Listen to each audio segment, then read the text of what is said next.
गीता अपनी सास नीता के साथ रहा करती थी।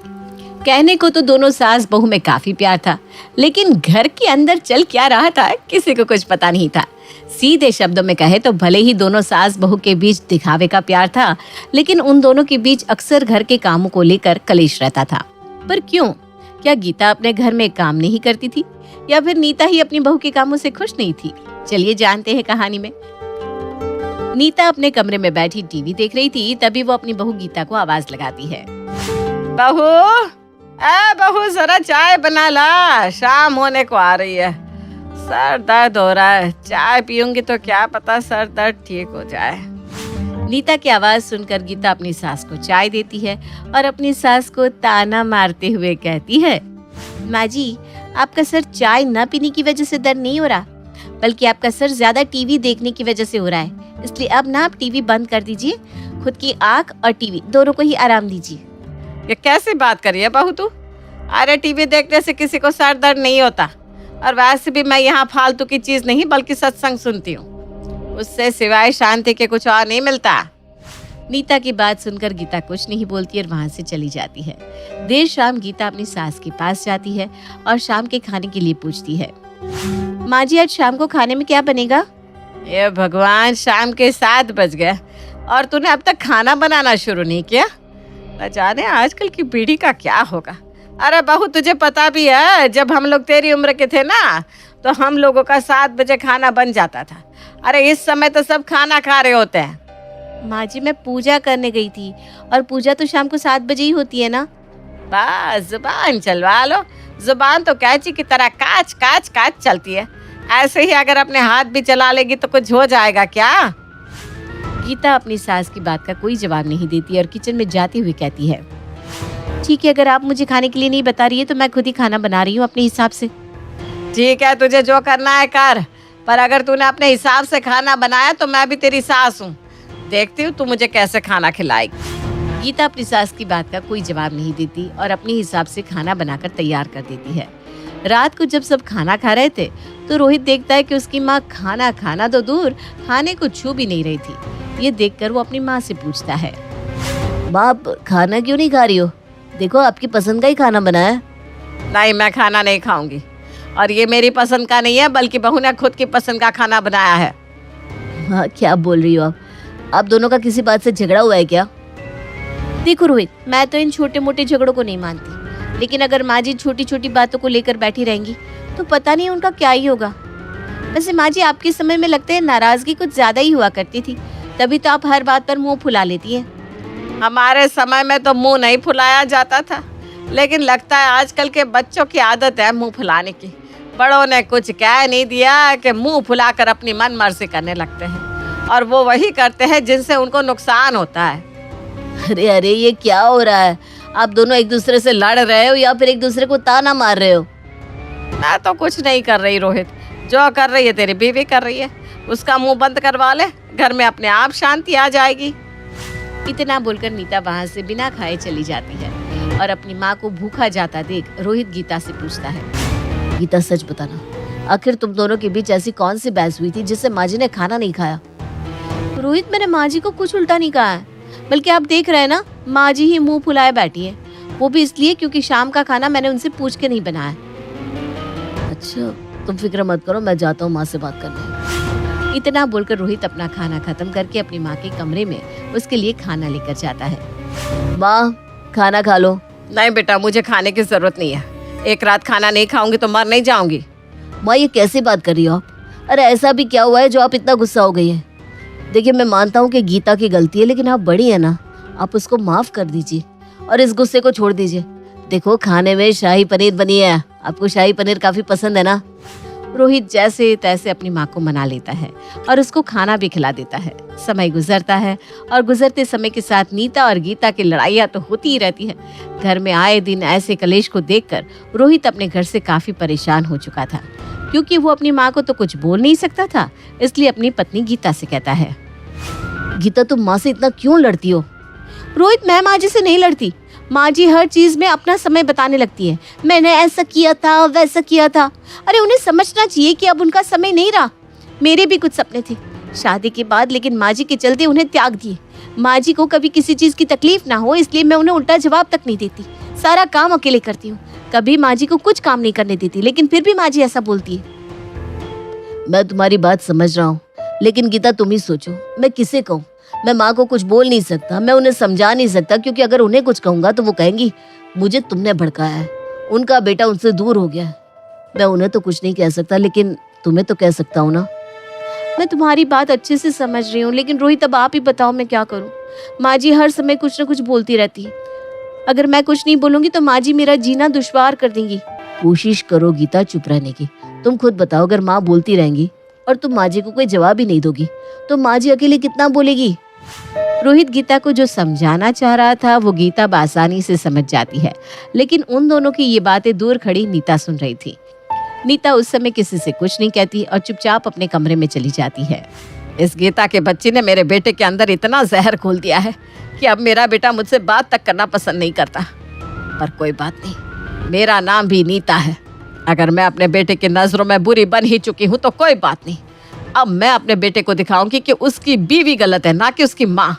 इतना बोलकर नीता अब चादर तान कर सो जाती है और अगली सुबह नीता 5 बजे ही गीता के कमरे का दरवाजा खटखटाने लगती है। जैसे ही गीता अपने कमरे का दरवाजा खोलती है तो वो अपनी सास को अपने हाथ में पूजा की थाली लिए खड़ा देख हैरान हो जाती है। माँ जी, अब सुबह सुबह वो भी हाथ में पूजा की थाली लिए, इतनी जल्दी पूजा क्यों कर ली आपने? अभी तो सुबह के 5 ही बज रहे हैं। बहू वो इसलिए क्योंकि तुझसे जल्दी उठा नहीं जाता, और मैं तुझे कितना सुनाऊंगी। सुनाने के बाद भी तू अपनी हरकतों से बाज नहीं आती, तो सोचा बार बार तुझे बोलकर अपना मुंह क्यों खराब करूं। इससे तो अच्छा है मैं खुद ही सब मैनेज कर लूं। खैर इन सबको छोड़ो और आरती ले ले। नीता की ये बात गीता के सर से ऊपर जा रही थी। उसको कुछ समझ में नहीं आ रहा था कि उसकी सास को हुआ क्या है। गीता अब आरती लेती है। नीता वहाँ से पूजा की थाली लिए चली जाती है और उसके जाते ही गीता अपने पति रोहित को उठाती है और उसे सारी बात बताती है।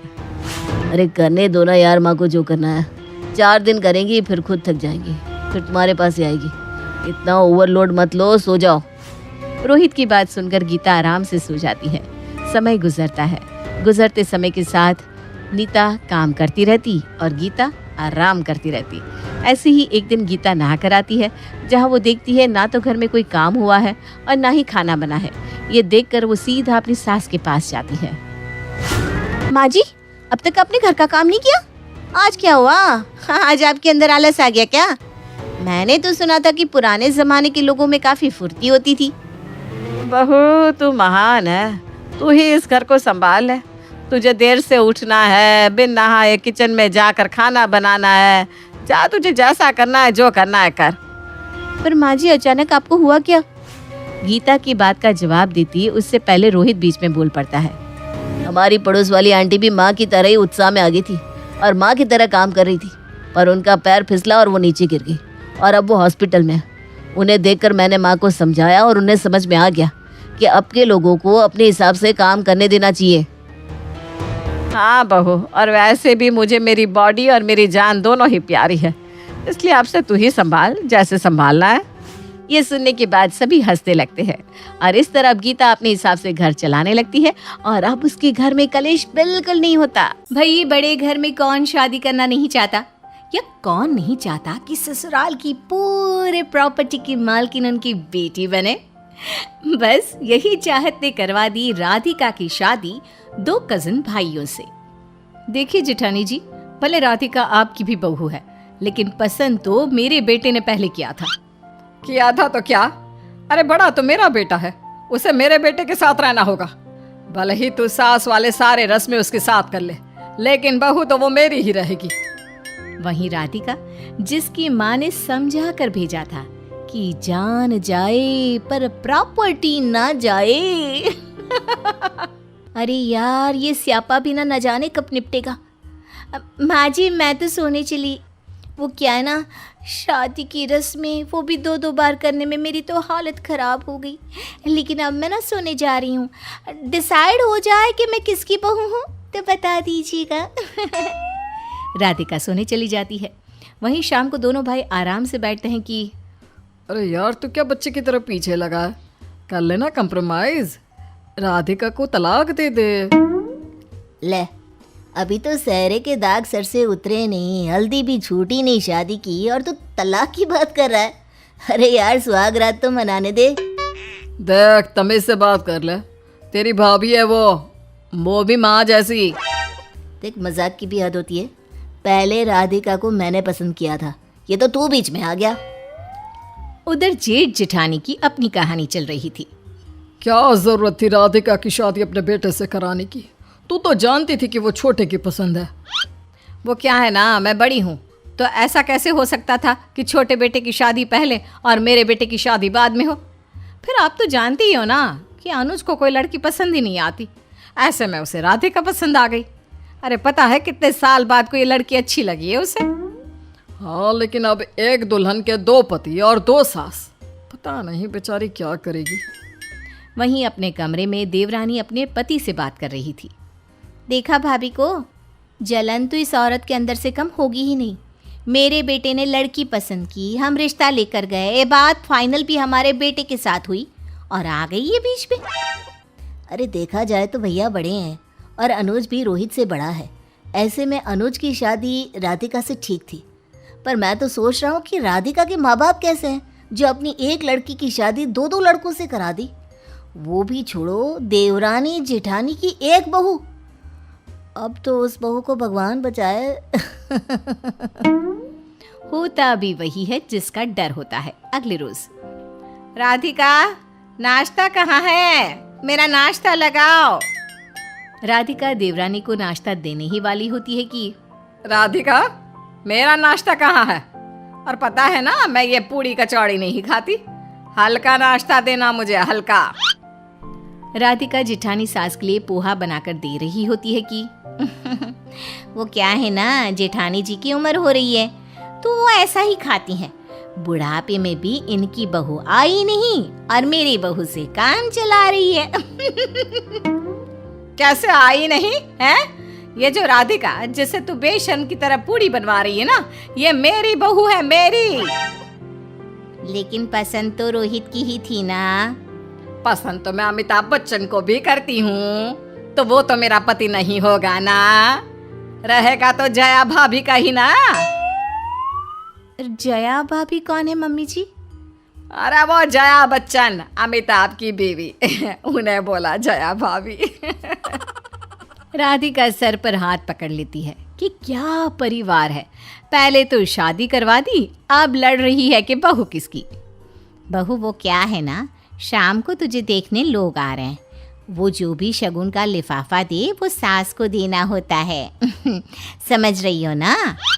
राधिका तो समझ रही थी कि शगन का लिफाफा सास को देना होता है, लेकिन कौन सी सास को, वो समझ में नहीं आया शाम को।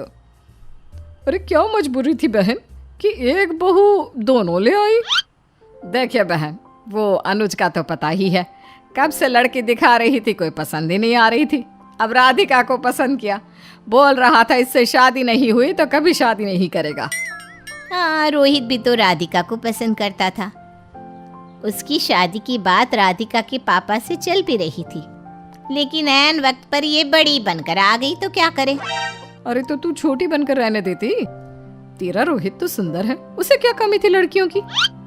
और क्या, समझाओ उसे, अच्छा लगता है क्या भला एक बहू और 2 सास? पड़ोसन का तो काम हो गया था। वो दोनों देवरानी जेठानी के बीच माचिस लगा चुकी थी। अब शगन का लिफाफा दिया और निकल जाती हैं। राधिका के हाथ में लिफाफा 1, सामने सास 2। हे भगवान, क्या करूं, किसे दूं लिफाफा? आज पता चल जाएगा कि ये लड़की मन ही मन किसे अपनी सास मानती है। वहीं राधिका भी समझ नहीं पा रही थी कि वो क्या करे। दोनों सास को सामने देखकर उसे आइडिया आ जाता है। वो लिफाफा खोलती है और पैसे अपने पर्स में रख लेती है। आप दोनों में से जिसे भी लिफाफा लेना है बता दो, यहाँ रख दिया है मैंने। वो क्या है ना, आप लोगों ने ही कहा था कि लिफाफा तो सास का होता है। तो ले लीजिएगा लिफाफा। दोनों सास हैरान रह जाती हैं कि बहू तो उन लोगों से भी 4 हाथ आगे निकली। दीदी आप बड़ी है, आप ही रख लो लिफाफा। अरे बड़ी होने का इतना ही सम्मान रखना था तो बहू ही दे देती। अब लिफाफा तू ही रख ले। क्या है दीदी, बात बात पर आप तो रहने दीजिए, मैं ही रख लेती हूँ लिफाफा। कौन सा किसी का नाम लिखा है, आगे शगुन डालने के काम आएगा। देवरानी जिठानी की एक बहू, कभी बहू सासों से परेशान तो कभी सास बहू से। वहीं दूसरी और बहू के मायके में सोच रहा हूँ राधिका को ससुराल से ले आऊं कुछ दिनों के लिए। अरे जाओ ले आओ कुछ दिनों के लिए, बहुत कुछ सिखाना है उसे। क्या है ना, जिस लिए दो दो उल्लुओं से उसकी शादी कराई है, कहीं वो सारा प्लान चौपट ना कर दे।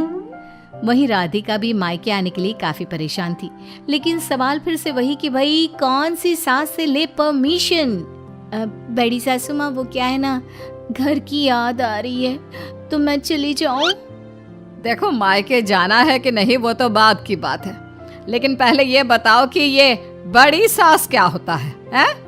बड़ी छोटी कुछ नहीं, तेरी एक ही सास है और वो मैं हूँ, समझी? ठीक है चले जाना, जाकर माँ से मिलकर आ थोड़े दिन। बहू खुश होकर तैयारी शुरू करती है कि सामने आ जाता है जिठानी का बेटा अनुज।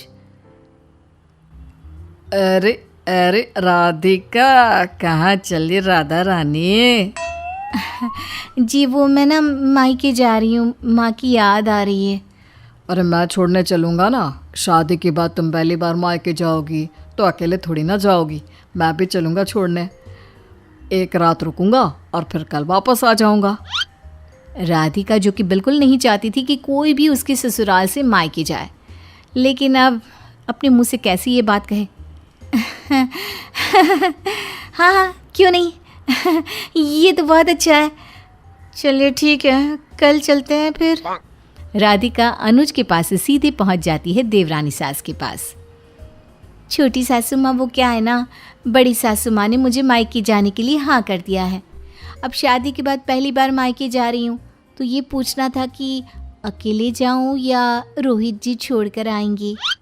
हाय रे राधिका बहू, तुझसे यही उम्मीद थी, मैं जानती थी तुझे रोहित ही पसंद है अपने पति के रूप में। हाँ वही जाएगा, मैं उसे तैयारी करने के लिए बोल देती हूँ। राधिका अपनी आग लगा चुकी थी, लेकिन अब मायके जाना भी जरूरी था, तो मायके जाए तो कैसे, और वो भी अकेले। तभी वो अपनी माँ को फोन करती है और माँ को सारी बात बताती है। माँ, प्रॉपर्टी के चक्कर में ऐसे जोकरों के घर में ब्याह कर दिया है मेरा, दो बेवकूफ सास के बीच में मेरी तो हालत खराब है। कब तक झेलना होगा इन लोगों को मुझे, और कल मैं इन लल्लुओं के साथ वहां नहीं आऊंगी। अरे मेरी राजकुमारी, क्यों परेशान हो रही है, मैं अभी तेरे पापा को कहती हूँ, सुबह सबकी आँख खुले तो सामने तेरे पिता खड़े हो, वही लेकर आएंगे तुझे। रहने दे दोनों को लड़ते झगड़ते। राधिका बहुत खुश हो जाती है, वो सो जाती है, लेकिन वो ये भूल जाती है कि वो ससुराल में है जहाँ दीवारों के भी कान होते हैं। और जहाँ एक नहीं दो सास खड़ी हैं। देख रही है दीदी, ये तो हम लोगों की भी अम्मा निकली, न आपको सास मानती है ना मुझे। तो प्रॉपर्टी चाहिए इसे, वही मैं सोचूं, कैसा बाप है, दो लड़कों से शादी करा दी बेटी की। दीदी लड़ तो हम ही रहे थे, दूसरे तो फायदा उठाएंगे ही ना। अरे तो फिर अब क्या किया जाए? दीदी परेशान क्यों हो रही हो, मैं हूं ना, कल इसका बाप आएगा तो देखिए क्या करते हैं। देवरानी रात को राधिका के दोनों पति को साथ बिठाकर प्लान बनाती है। फिर अगले रोज सुबह राधिका का पिता बहन जी, वो क्या है ना, राधिका को ले जाने आया हूँ मैं। अच्छा हुआ मेरे आधे ससुर जी आप आ गए। वो क्या है ना, ले जाइए राधिका को। और ये रहा तलाक का पेपर, मैं इस पेपर से मेरी शादी तोड़ रहा हूँ। तभी रोहित आ जाता है। ये मेरे तलाक के पेपर, मैं भी ऐसी लड़की के साथ नहीं रहना चाहता जिसके दो पति हो। राधिका ये देखकर हैरान रह जाती है। अरे कल तक जिस घर में उसके लिए मारा मारी थी, आज कोई उसे रखना ही नहीं चाहता है। अरे ये कैसे, और तलाक ही देना है तो दोनों अपनी अपनी प्रॉपर्टी में से आधा हक दो। तभी एक वकील आ जाता है। जी कैसे हक की बात कर रहे हैं आप, ये शादी तो मान्य है ही नहीं। इस घर में आपकी बेटी इन लोगों की बेटी की तरह ही रही है, ना इसका कोई पति हुआ ना ही सास। ये तो शादी के किसी भी धर्म में नहीं लिखा कि दो शादी एक मंडप में। अरे भाई, ये तो किसी की भी बीवी नहीं है, तो तलाक देने की भी जरूरत नहीं है। माना मेरी देवरानी थोड़ी तेज और चालाक है, लेकिन हमारे घर का भला खूब जानती है। चलो निकलो यहाँ से, बड़े आए प्रॉपर्टी वाले। तो अब खाना लगवाना चाहिए नहीं पूनम जी? प्रिया बेटा ज़रा अंदर जाओ और वो खाना लेकर आओ जो तुमने सभी के लिए तैयार किया है ना। हाँ हाँ मम्मी, पर वो आंटी जी मैं ना गर्मा गर्म खाना परोसना चाहती हूँ, तो ज़रा देर लगेगी। अरे वाह, नेकी और पूछ पूछ। जाओ जाओ बेटा, अब तुमने इतनी तैयारी की है तो हम भी तो खाकर देखें क्या बनाया है तुमने। पिछले 2 घंटे से तुम्हारे बनाए खाने की तारीफ सुन रहा है, अब हकीकत भी देख लेते हैं। फुसफुसाता हुआ विक्रम अपनी माँ से कहता है, देखा मम्मी, आज की मेरे राशिफल में लिखा था कि तुला राशि वालों को डबल फायदा होगा। कहाँ लड़की नसीब नहीं हो रही थी, और अब लड़की मिली तो बिल्कुल तुम्हारे पसंद की, खाना बनाने वाली। अरे खाना बनाकर परोसा कहाँ है उसने, जरा बनाकर लाने तो दे। पता चला इससे भी बीमारों जैसा खाना बना दिया तो मैं तो इस रिश्ते को ना कर दूंगी। हाँ, ऐसा नहीं होगा मम्मी, मुझे पूरा भरोसा है। प्रिया अच्छा ही खाना बनाएगी और इस बार मेरी शादी हो ही जाएगी। 10 मिनट बाद प्रिया 2 डोसे लेकर आती है और अपने होने वाले ससुर के सामने रखती है। ये तो सोना हाथ लग गया पूनम जी। मैं बाकी सभी के लिए प्लेट लगाती हूँ, आप लोग बैठ जाइए। आप शुरू कीजिए ना अंकल जी, और खाकर बताइए कहीं कोई कमी तो नहीं रह गई। एक एक करके प्रिया सभी के लिए डोसे बनाती जाती है और सब खाते जाते हैं। आय हाय, मज़ा आ गया बेटा, मज़ा आ गया। इतना अच्छा डोसा तो मैंने अपने जीवन में कभी नहीं खाया। हमें तो विक्रम बड़ा पसंद है। अब आप बताइए पूनम जी।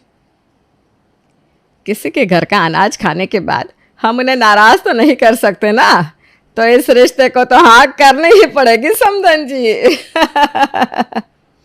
और प्रिया के हाथों का बनाया खाना ऐसा जादू करता है कि लड़के वाले मना नहीं कर पाते और तुरंत ही विक्रम की शादी प्रिया से तय हो जाती है। शादी के दूसरे दिन किसी भी अच्छी बहू की तरह प्रिया रसोई में जाकर नाश्ते की तैयारी में लग जाती है।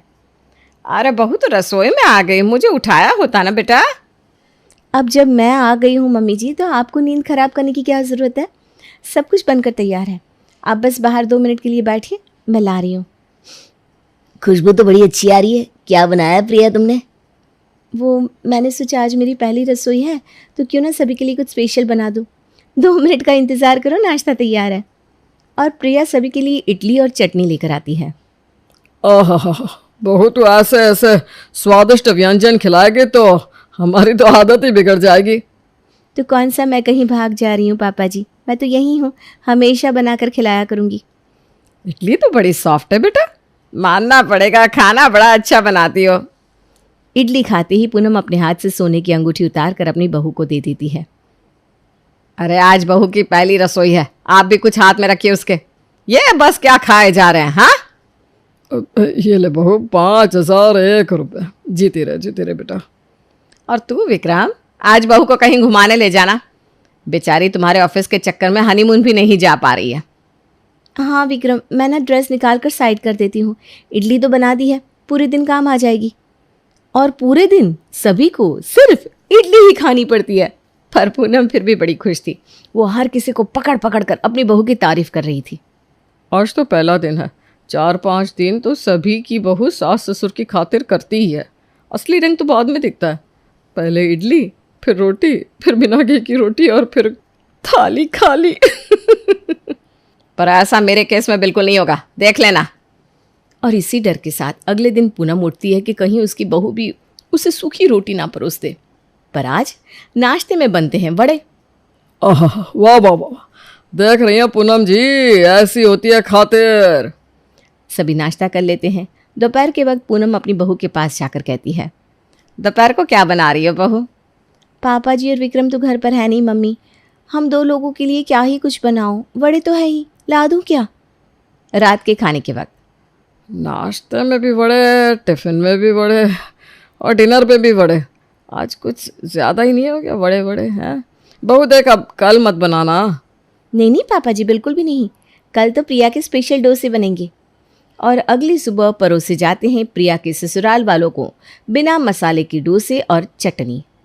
और चढ़ाओ इसे सर पर, इसमें तो मसाला ही नहीं है तो नहीं, पर हो सकता है कि बेचारी तुम्हारे डोसे में मसाला डालना भूल गई हो। मैं अपने डोसे में देखता हूँ। तीनों में से किसी भी डोसे में मसाला नहीं है पापा।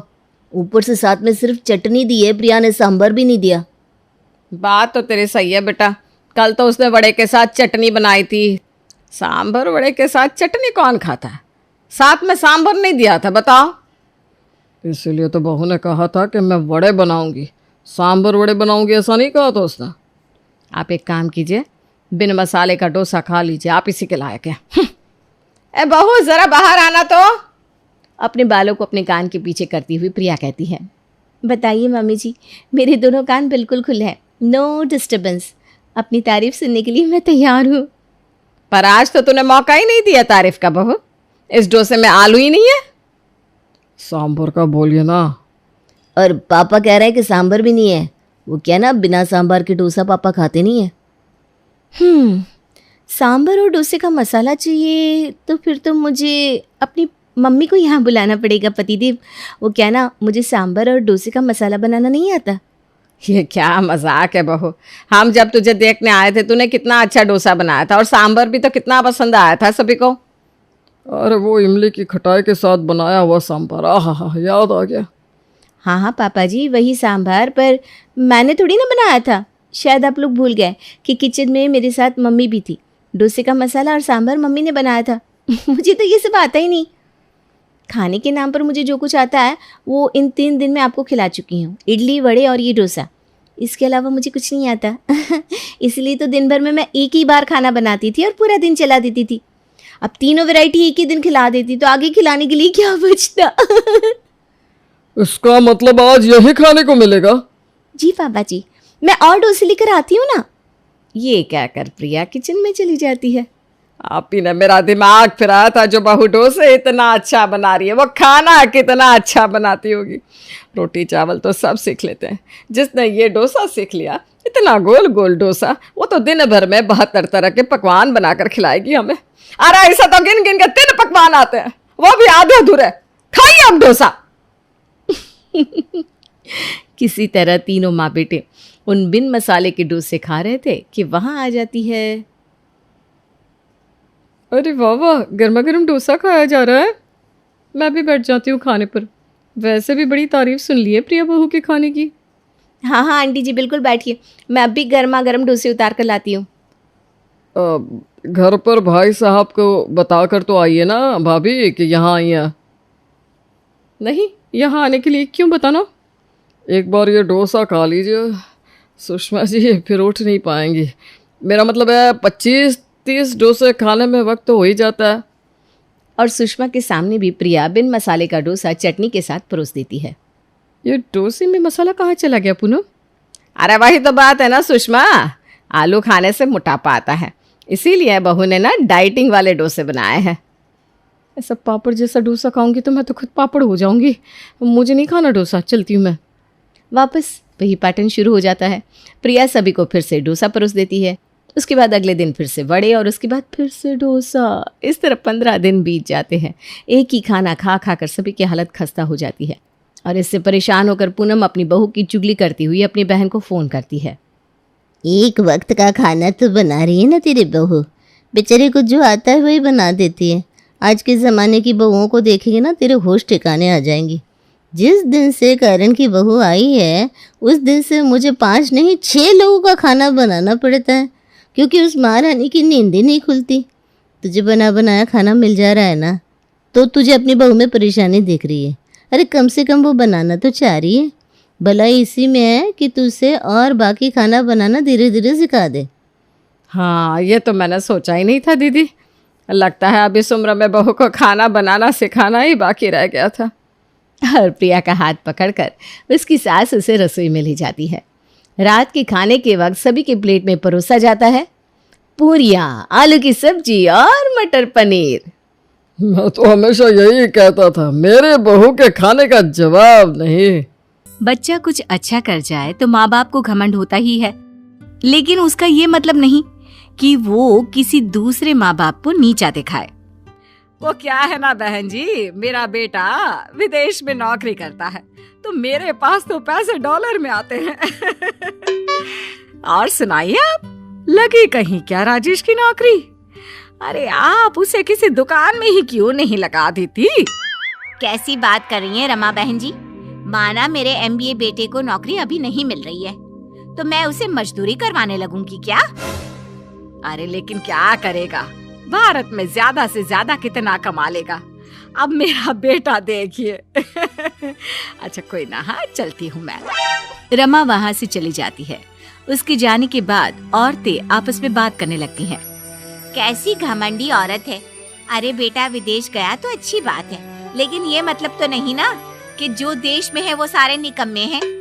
और देखो तो कैसा बोल रही थी, किसी दुकान में लगा दो। अरे मन तो आया कि अरे रहने दो ना बहन, ऊपर वाला सब देख रहा है, वही बता देगा एक दिन इसे। वक्त बीतता है, लेकिन रमा का घमंड कम होने का नाम ही नहीं लेता। एक रोज वो अपनी ननद से कहती है, अरे कैसे आना हुआ स्वीटी?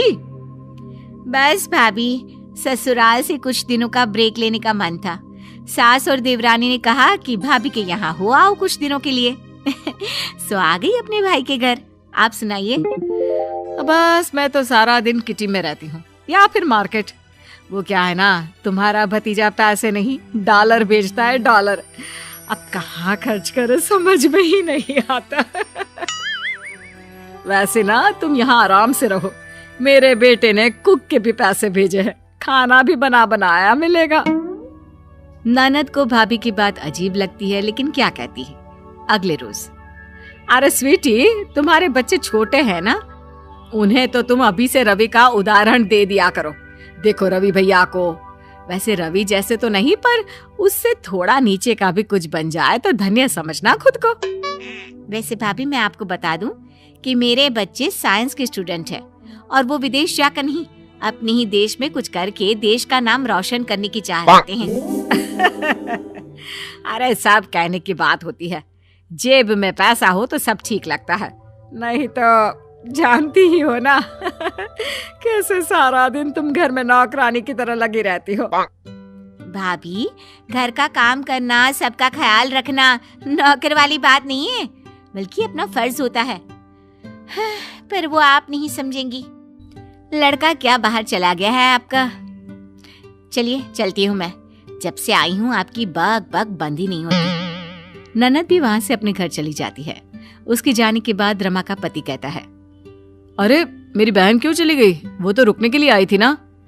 हाँ, पर पता नहीं कैसी औरत है, अपने भतीजे की बड़ाई सुनी ही नहीं गई उससे, जलन के मारे भाग गई। रमा का घमंड बढ़ता ही जा रहा था। वो अपने बेटे के पैसे के बल पर किसी को अब कुछ भी कहने लगी थी। एक रोज रमा के घर पर, अरे मोहन जी क्या हाल है, आइए आइए। जी मैं ठीक हूँ भाभी, वो भाई साहब है क्या? अरे नहीं, वो तो फ्रूट्स लाने गए हैं मार्केट। आपको तो पता ही है ना, विदेश में एक वक्त फ्रूट्स खाते हैं। अब बेटा मेरा बाहर है तो हमें भी वहाँ की तैयारी करनी पड़ेगी ना। वैसे कैसे आना हुआ? वो क्या है ना, मेरी बेटी की शादी के लिए हम लोग लड़का देख रहे हैं। किसी ने आपके बेटे रवि के बारे में बताया था तो सोचा आपको बेटी की फोटो देता जाऊं। बीए पास है मेरी बेटी, अंग्रेजी का अच्छा ज्ञान भी है। रमा को तो जैसे बेइज्जती फील होती है। क्या कहा? बीए पास लड़की से मैं अपने विदेश में नौकरी कर रहे लड़के की शादी कर दूंगी? सोचा भी कैसे आपने? क्या बात कर रही हैं बहन जी? आपको याद होगा, आप ही ने कहा था एक रोज मेरी रश्मि को देखकर कि इसे तो मैं अपनी बहू बना लूंगी। अरे हाँ हाँ कहा था, लेकिन तब मेरा बेटा पढ़ रहा था। अब कैसी बात कर रहे हैं? सोचा भी कैसे आपने, हैं? उसकी शादी तो अब किसी गोरी मेम से होगी, विदेशी। हाँ। मोहन को रमा की बात बहुत बुरी लगती है।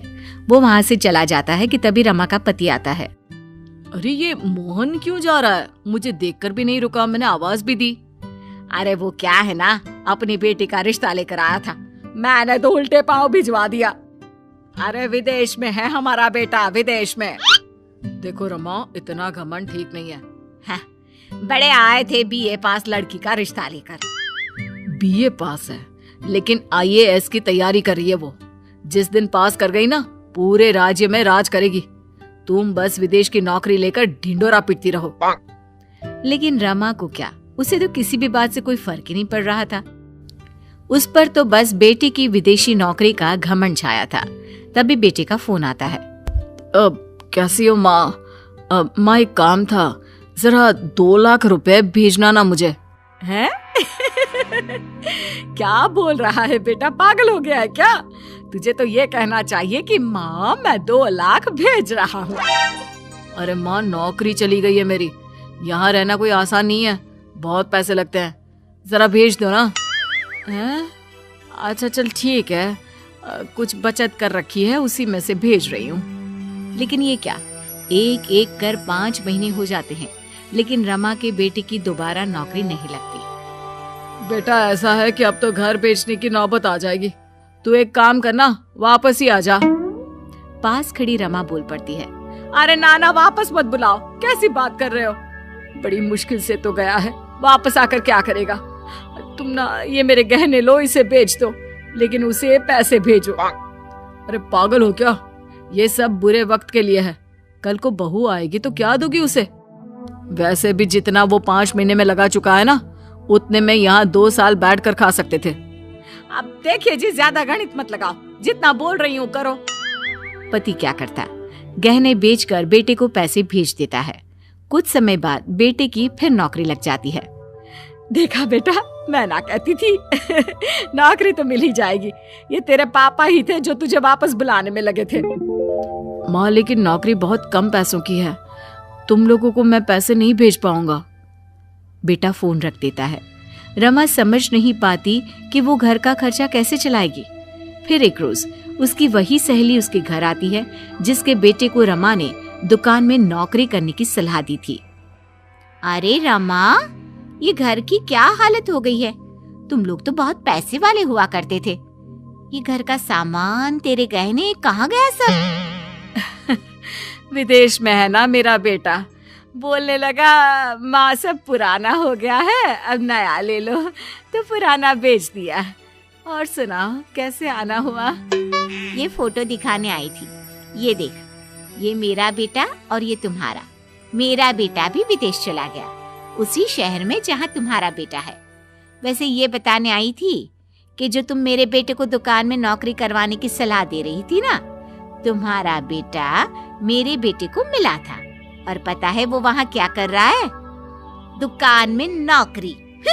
बड़ी आई विदेश विदेश करने वाली। सहेली वहां से चली जाती है। देखा, किसी का भी अपमान करने से पहले ये सोच लेना कि वक्त सबका बदलता है।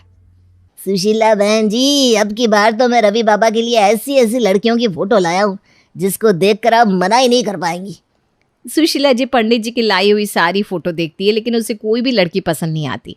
पंडित जी खिसियाते हुए कहते हैं, सुशीला बहन जी, मैं इतने अच्छे अच्छे रिश्ते लाता हूँ, लेकिन आप हर रिश्ते को मना कर देती हैं। अगर आपके मन में कोई लड़की पहले से है तो आप मुझे खुलकर बताइए, यूँ अपना और हमारा समय खराब तो ना किया करिए। पंडित जी, मैंने आपको कई बार बताया है कि हमें ऐसा रिश्ता चाहिए जहाँ पर लड़की अपने माँ बाप की इकलौती संतान हो, लेकिन फिर भी आप पता नहीं कैसे कैसे रिश्ते लेकर आ जाते हैं। ठीक है सुशीला बहन जी, अगर ऐसी बात है तो मैं भी कसम खाता हूँ, रवि बाबा की शादी मैं ऐसे परिवार में कराऊंगा जहाँ पर लड़की इकलौती हो और पैसे वाली भी हो।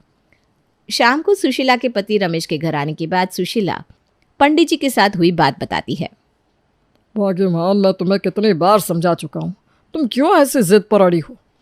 अरे कितने अच्छे अच्छे रिश्ते हाथ से जा रहे हैं और तुम पता नहीं क्या इकलौते के चक्कर में पड़ी हो। आखिर में हमारे बेटे रवि की उम्र भी तो दिन पर दिन बढ़ती जा रही। तुम क्या चाहती हो, हमारा बच्चा जीवन भर कमारा बैठा रहे? सुनिए जी, मैं भी आपसे कितनी बार कह चुकी हूँ कि रवि की शादी होगी तो उसी घर में जहाँ पर लड़की इकलौती होगी। यहाँ तो हमारे पास कुछ खास है भी नहीं, लेकिन इकलौती लड़की होगी तो ससुराल की सब प्रॉपर्टी रवि को मिलेगी। हम रहे ना रहे, उसकी ज़िंदगी मौज से कटती रहेगी। आखिर मैं भी तो उसका भला चाहती हूँ ना। कुछ दिन बाद, ये देखिए बहन जी, ये है रिश्ता इशिता का। अपने परिवार की इकलौती लड़की, दिखने में सुंदर और पढ़ी लिखी भी। पिता के पास एक बंगला है, 50 लाख की गाड़ी है, कुल मिलाकर समझिए मोटी पार्टी है, बिल्कुल वैसी जैसी आप चाहती थी। अब आप देर मत करिए, तुरंत ही आप इशिता के परिवार वालों से मिलकर रवि के रिश्ते की बात चलाइए। सुशीला अगले ही दिन रवि और अपने पति रमेश के साथ इशिता के घर उनके रिश्ते की बात करने पहुंच जाती है। इशिता के परिवार को भी इस रिश्ते में कोई परेशानी नहीं दिखती। रवि और इशिता के एक दूसरे को पसंद करने के बाद तुरंत ही दोनों की सगाई और शादी की तारीख तय हो जाती है और शादी करके इशिता सुशीला के घर की बहू बनके उनके घर आ जाती है। शादी के बाद इशिता बहू, सुबह के 9 बज गए हैं, अभी तक तुम उठी नहीं हो? नहीं माँ जी, मैं उठ तो गई हूँ, कब से चाय का इंतज़ार कर रही हूँ। अरे बहू, बाहर आकर चाय नाश्ता बनाओ तुम, इंतज़ार करने से क्या होगा। वैसे भी आज तुम्हारी पहली रसोई की रस्म होनी है। तुम ऐसा करो, चाय के बाद खाने में कढ़ाई पनीर, वेज बिरयानी, पूरी और खीर की तैयारी कर लेना। तुम्हें जो भी सामान चाहिए मुझे बता देना, मैं निकाल कर दे दूँगी।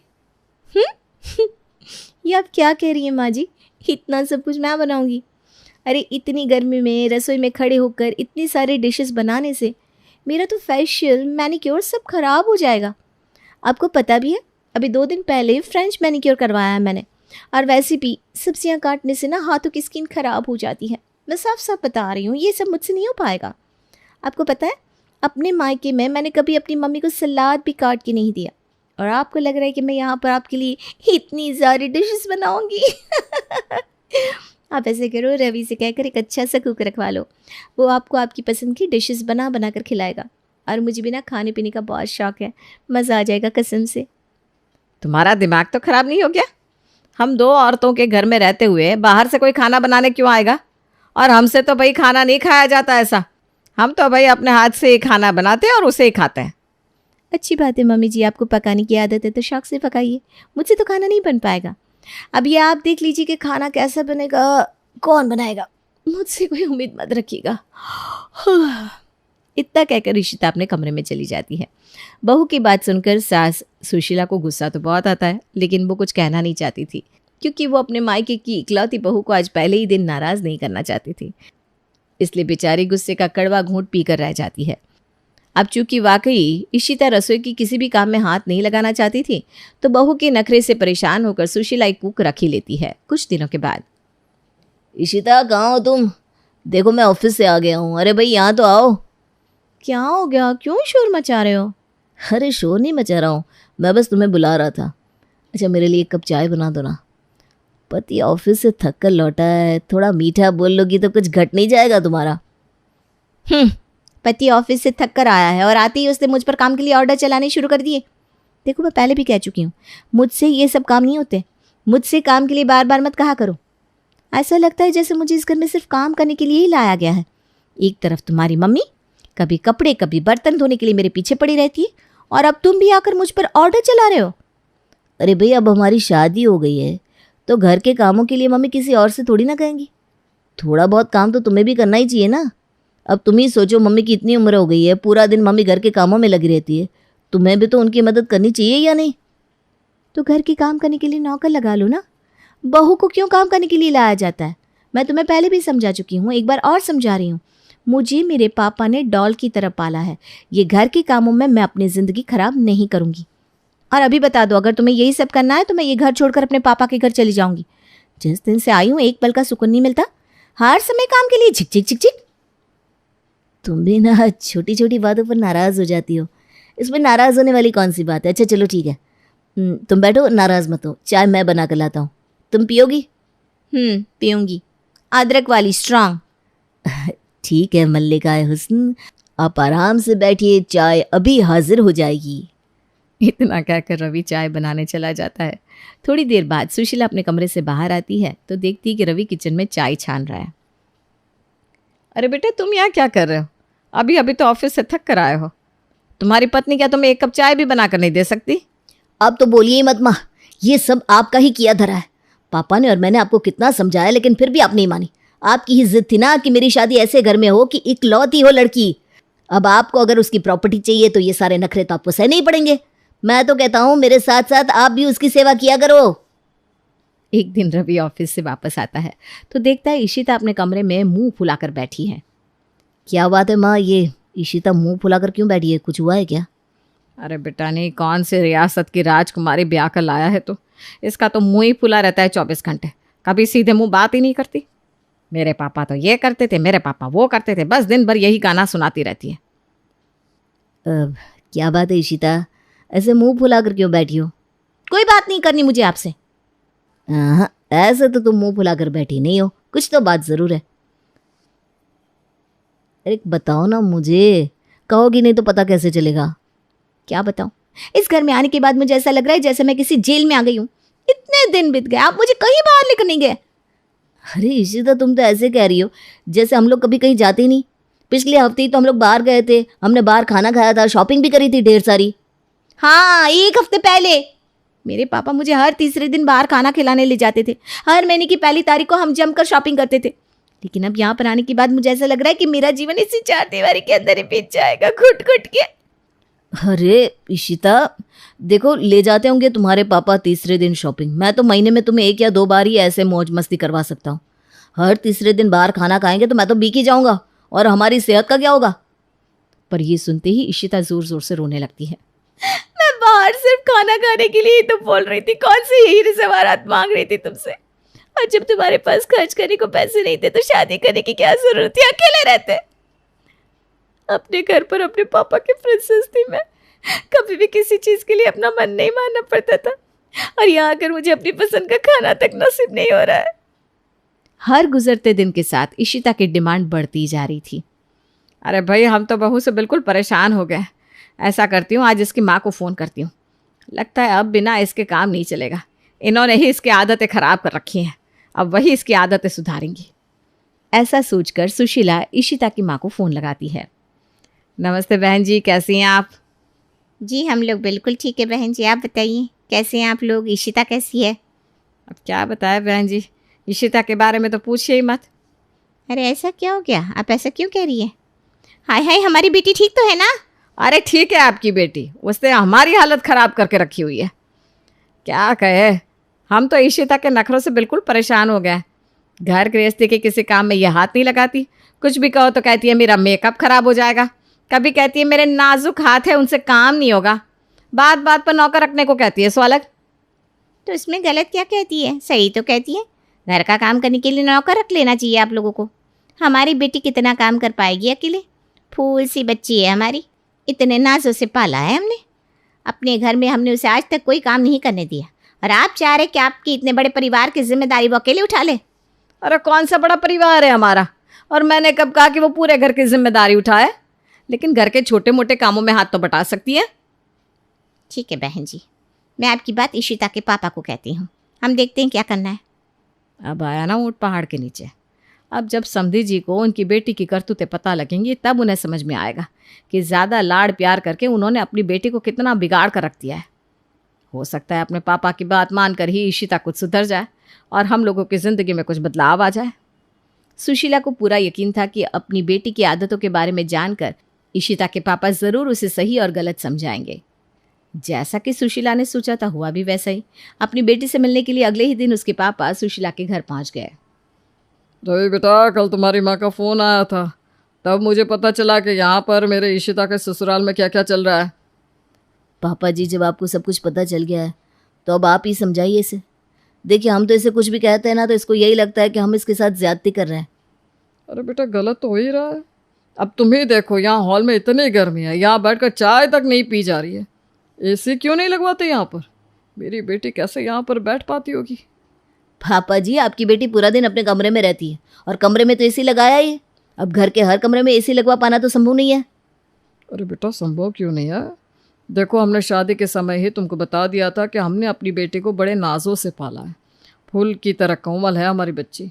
इतनी गर्मी में बिना एसी के रहेगी तो मुरझा नहीं जाएगी। इसीलिए सबसे पहले तो तुम घर के बाकी कमरों में एसी लगवाओ। इसीलिए बेचारी अपने कमरे से बाहर नहीं निकलती होगी।